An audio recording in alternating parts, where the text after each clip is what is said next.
Hello student, this is Suman Dutta. আজকে সায়েন্সের physics নিয়ে তোমাদের কাছে প্রেজেন্ট হলাম। ঠিক আছে, তো আজকের এখানে ফিজিক্স থেকে তোমাদেরকে আমি গুরুত্বপূর্ণ মার্ক 1 দিয়ে থাকবো। এটা শুধুমাত্র ক্লাস 10-এর জন্য। আপকামিং তোমরা 2025 এক্সামের জন্য রেডি হয়ে যাও এখান থেকে। ঠিক আছে, তো আমি আজকে থেকে তোমাদেরকে আবারও নতুন একটা চ্যাপ্টার দিয়ে পড়া স্টার্ট করব। তো দেখো এখানে কি হয়েছে, যারা যারা ক্লাস 10-এ পড়ো তোমাদের যাতে ভালো নাম্বার হয় সেই দিক থেকে আমি বিচার করে দেখছি যে এখন থেকে যদি তোমাদেরকে নতুন নতুন কিছু দেওয়া যায় তাহলে অবশ্যই যদি এটা ফলো আপ করো নিশ্চয়ই পাস করবে। হয়তো বা আমি তোমাদেরকে সব বিষয়ে সাহায্য করতে পারবো না, আমার কাছে যতটুকু সম্ভব হবে আমি সেইটুকু তোমাদেরকে দেব। ঠিক আছে, তো দেখো তড়িৎ প্রবাহের এসআই এককটির নাম কি? এটা হলো অ্যাম্পিয়ার। চৌম্বক ক্ষেত্রে এসআই এককটির নাম কি? টেসলা। মানুষের স্বাভাবিক চোখের স্পষ্ট দর্শন ন্যূনতম কত দূরত্ব হতে পারে? 25 সেন্টিমিটার। কতটুক? 25 সেন্টিমিটার। তড়িৎ শক্তির বাণিজ্যিক একক কি? তড়িৎ শক্তির বাণিজ্যিক একক হলো ছোটো হাতের কে, তারপর বড় হাতের ডাব্লিউ, এরপরে ছোটো হাতের এইচ, কে ডাব্লিউ এইচ। ঠিক আছে, লেন্সের প্রকৃতি কি? যদি ইহার ক্ষমতা -2D হয়, ইহার প্রকৃতি হলো অবতল লেন্স। লেন্সের ক্ষমতার একক কি? লেন্সের ক্ষমতার একক হলো ডায়োপ্টার। কি? ডায়োপ্টার। উত্তল লেন্স সৎ ও অসৎ উভয় প্রকার প্রতিবিম্ব গঠন করতে পারে। মানুষের চোখের দৃষ্টি নিবন্ধ কত? মানুষের যে চোখ আছে তার দৃষ্টি নিবন্ধ হলো এখানে নির্বন্ধ হলো কত? 1/10s। ঠিক আছে, প্রতিসরাঙ্ক হলো 2 মাধ্যমে আলোর গতিবেগের অনুপাত। প্রতিসরাঙ্ক হলো কি? 2 মাধ্যমে আলোর গতিবেগের অনুপাত।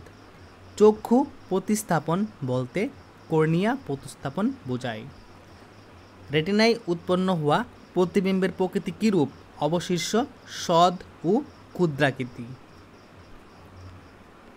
টিন্ডাল প্রভাব হলে কোয়েলডাল কণার দ্বারা আলোর বিক্ষেপণ ছড়িয়ে পড়ার ঘটনা ঘটে। তো এটা লাইনটা শিখে রাখবে, অনেক সময় অনেক রকম প্রশ্ন আসতে পারে এখান থেকে। ডাইনামো রুল বলতে কোন নিয়মটিকে বোঝায়? ফ্লেমিংয়ের দক্ষিণ হস্ত নিয়মকে। ফ্লেমিংয়ের দক্ষিণ হস্ত নিয়মকে। বিদ্যুৎ শক্তিকে যান্ত্রিক শক্তিতে রূপান্তরিত করে বৈদ্যুতিক মোটর। কম্পাঙ্ক ও পর্যায়কালের মধ্যে সম্পর্ক লেখো। F=1/T। আইসি আধানে ইলেকট্রনের সংখ্যা কত? 1। নিচে হলো 1.6 × 10⁻⁻, কত? 19 = 6 × 1018 পাওয়ার। ঠিক আছে, তারপর উত্তলা বোতল লেন্সটি চিত্র এইভাবে দিয়ে এভাবে এভাবে আর এভাবে দেবে। ঠিক আছে, আর যদি অবতলোত্তল বলে তাহলে এভাবে গিয়ে এভাবে দিয়ে দিবে। ওকে, লেন্সের ও দর্পণের বক্রতা কেন্দ্রের সংখ্যাগত 2,1। অবতল দর্পণের মধ্যবিন্দু হলো দর্পণের মেরু। বিবর্ধন হলো এককহীন রাশি। নিরাপত্তামূলক দর্পণ হিসাবে উত্তল দর্পণ ব্যবহৃত হয়। কি দর্পণ? উত্তল দর্পণ। কর্নিয়ার বক্রতা হ্রাস পেলে দীর্ঘ দৃষ্টিজনিত ত্রুটি সৃষ্টি হয়। একবর্ণী আলোতে রঙের সংখ্যা হলো 1টি। বিকেলবেলা রামধনু পূর্ব আকাশে দেখা যায়। আইরিসের অবস্থান কর্নিয়ার নিচে, লেন্সের উপরে।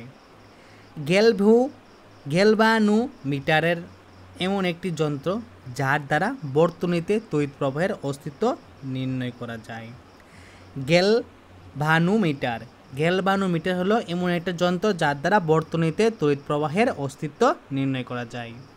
তো আজকে তোমাদের সামনে আমি এখানে গুরুত্বপূর্ণ 27টি এককথা উত্তর নিয়ে আসলাম।